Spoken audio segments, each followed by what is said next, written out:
안 받겠다 오늘 이렇게 발표를 하는 겁니다. 그렇습니다. 어떤 의미가 해서 그럴까요? 추모 분위기를 보다 내부적으로 끌고 가겠다 이런 측면이 하나 있는 것 같고요. 또 하나는 내부 결속을 하는 데 있어서 지금 외부의 그 인사들이 오는 것이 그렇게 반대하지 않는 부분이 있는 것 같습니다. 또 하나의 측면은 김정일 위원장의 급서라고 봐야 될 것 같습니다. 북한 입장에서는.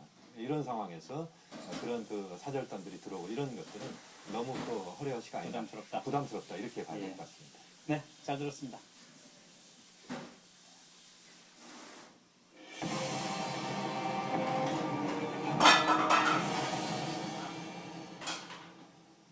김정일은 치열한 권력 싸움을 거쳐 북한 최고 권력자로 군림해 왔습니다.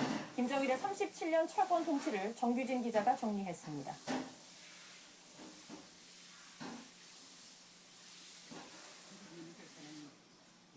김정일 위원장은 1942년 2월 16일 양강도 백두산 밀영에서 김일성의 장남으로 태어났습니다. 7살 때 생모를 잃은 뒤 계무 아래에서 이복 형제들과 치열한 권력 투쟁을 벌였습니다. 1960년 김일성 종합대학에 입학한 뒤 다음해 노동당에 입당했고 64년 노동당 조직지도부에 배치되면서 지도자 수업을 시작했습니다. 1974년 김일성의 후계자로 내정되면서 친삼촌 김영주와 이복동생 김평일을 포함해 피해 수청을 거쳐 북한의 권력을 장악해갔습니다. 김정일은 1980년 6차 당대회를 통해 공식 후계자로 등극했습니다. 김일성 사망 1년 전인 1993년 국방위원장직까지 물려받으면서 실질적인 북한의 최고 권력자가 됩니다. 영적 조선인민군 장병들에게 영광이시라. 1994년 김일성 사망과 함께 김정일 시대가 열렸지만 마주친 국내의 정세는 이른바 고난의 행군이었습니다. 수백만 명의 주민이 굶어 죽는 최악의 식량난이 닥쳤고 핵 문제로 국제사회에선 고립됐습니다. 김정일은 군을 앞세운 성군 정치로 집권층의 세대 교체를 시도했지만 별 성과를 얻지 못했습니다. 2008년 8월 김정일은 뇌졸중으로 쓰러진 뒤 삼남 정은으로 후계 구도를 확정합니다. 간신히 건강을 회복하는 듯 했던 김정일은 지난 17일 급사하며 69년의 1세, 37년의 철권 통치에 마침표를 찍었습니다. SBS 정규진입니다. 김정일은 치밀한 대외 전략가였습니다. 우리와 남북 회담을 하며 화해 국면을 조성하면서도 뒤로는 핵실험과 군사 도발을 포기하지 않았습니다. 권영인 기자입니다. 지난 2000년 김정일은 김대중 전 대통령과 역사적인 첫 남북 정상회담을 가졌습니다. 김정일 위원장께 김정일 감사드려서 국민들한테는 그저께 밤에나 해서 오시는 어떠한 고생이 남북 통일을 위한 6.15 공동선언이 발표되고 금강산 관광 등 남북 화해 시대가 열리는 듯 했습니다. 노무현 정권과는 개성공단을 가속화했습니다.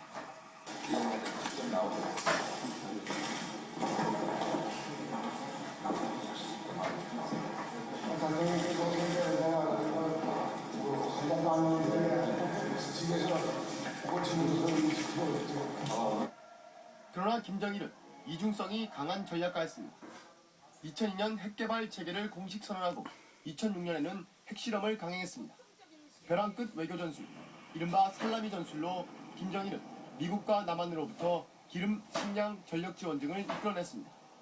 DJ 정부 시절에서조차 두 차례 서해 교전을 일으킬 정도로 남한에 대한 직접 공격도 주저하지 않았습니다. 이명박 정부 들어서는 천안함 공격과 연평도 포격으로 긴장감을 고조시켰습니다. 미국과 우리 정부로부터 경제 지원을 얻어내기 위한 양동 전략이었습니다. 벼랑 끝 전술로 고비고비마다 북한 주민을 통제하고 미국과 남한으로부터 뭔가를 얻어내온 전략가를 자처했지만 37년 통치로 북한 주민에게 남긴 건 배고픔과 고립에 불과합니다. SBS 권영인입니다. 김정일은 일평생 가족 내부에서도 권력 투쟁을 거쳤습니다. 김범주 기자입니다.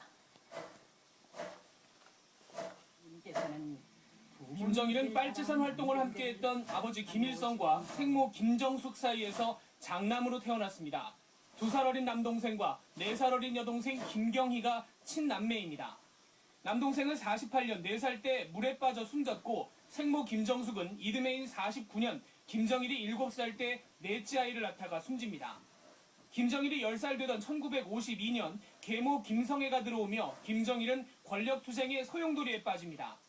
계모 김성애는 이복 동생 김평일을 낳은 뒤 서열 2인자 자리를 넘볼 정도로 위세를 떨쳤습니다. 이때 김정일을 도운 세력은 생모 김정숙과 빨치산 활동을 같이 했던 군 원로들입니다.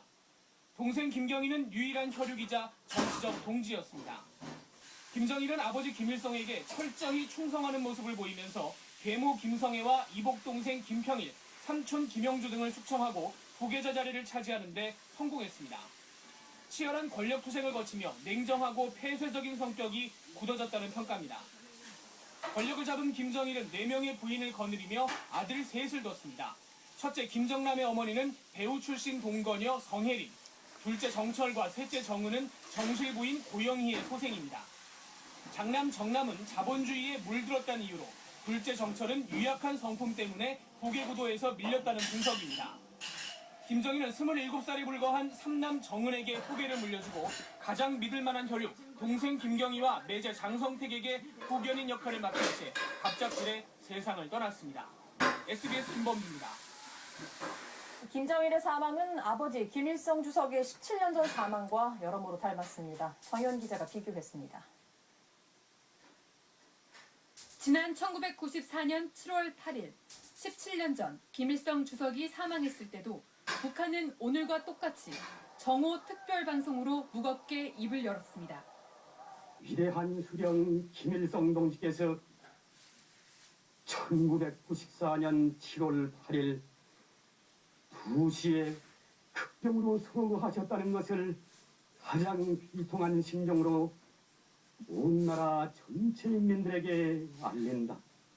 평양 정상회담을 2주 남짓 앞두고 갑자기 숨을 거둔 아버지와 같이 김정일 위원장 또한 내년 북한의 강성대국을 목표로 대규모 토목공사를 벌이고 현지 지도 활동을 대폭 늘리는 등 무리한 일정을 강행하고 있었습니다. 사망 원인도 둘 다 심근경색으로 인한 심장마비, 외국의 조문을 거부하는 등 폐쇄적인 장례 방식 등도 17년 전과 똑같습니다. 다만 20여 년간 후계자로서 권력을 다져왔던 김정일은 자연스럽게 권력 승계가 가능했지만 김정은의 후계 체제는 이에 비해 견고하지 않아 앞날을 예측할 수 없습니다. 김일성 주석의 사망 시점에서는 김정일 위원장이 후계자로서 한 20년 정도 계속 후계자로서의 훈련을 받아왔던 과정이었고, 그러나 현재 김정일 위원장의 사망 과정에서 김정은은 1년밖에 후계자로서 수업을 받지 못했다는 점, 이 점이 큰 차이가 있다고 봅니다. 17년 전 자발적으로 비통함을 쏟아내며 애도했던 북한 주민들의 표정이 앞으로 13일간 지속되는 이번 애도 기간에도 차이가 없을지 주목됩니다. SBS 정연입니다. 방금 들으신 대로 김정일의 아버지 김일성도 심근경색으로 사망했습니다. 이 때문에 김 씨 일가에 심근경색 유전자가 있는 게 아니냐는 추측까지 나오고 있습니다. 조동찬 의학 전문 기자가 전해드리겠습니다. 심장은 하루에 10만 번, 70살을 기준으로 평생 26억 번을 뜁니다. 세 개의 혈관이 심장에 신선한 피를 공급해줍니다. 그 혈관이 잠시라도 막혀버리면 심장 근육은 쉽게 죽게 되는데 이것이 바로 심근경색입니다. 증상이 생기자마자 항상 동반했던 의료진이 즉시 심폐소생술을 했을 것으로 추정되지만 결국 김정일 위원장의 목숨을 구하지 못한 것은 이전에 이미 심근경색 쇼크를 여러 번 겪어 심장이 꽤 손상돼 있었던 것으로 추정됩니다. 김정일 위원장은 2007년부터 심근경색에 시달렸다는 설이 꾸준히 나돌았습니다. 심근경색은 고혈압, 비만, 당뇨병 환자에게 잘 생기지만 유전적인 탓도 강합니다. 이 때문에 김정일의 아들 김정은도 심혈관 질환에서 자유롭지는 않을 것이라는 관측도 나오고 있습니다. 김정은도 지금 나이가 20, 30대 젊지만 이미 혈관은 아마 죽상경화증이 시작되어 있을 것입니다. 왜냐하면 위험인자가 중복되어 있으면 10대라도 우리 동맥에 콜레스테롤 기름이 끼어 있습니다. 기온이 영하로 떨어지면 심혈관 질환의 사망률이 20%나 더 증가합니다. 지난 17일 평양 기온은 영하 12도를 밑돌면서 올 들어 가장 추운 날씨를 기록했습니다. 김정일 위원장이 숨진 시각은 오전 8시 반. 하루 중 심장이 가장 큰 부담을 느끼는 이른 아침이었다는 점도 갑작스런 중증 심근경색을 일으키는 데 작용한 것으로 분석됩니다. SBS 조동찬입니다.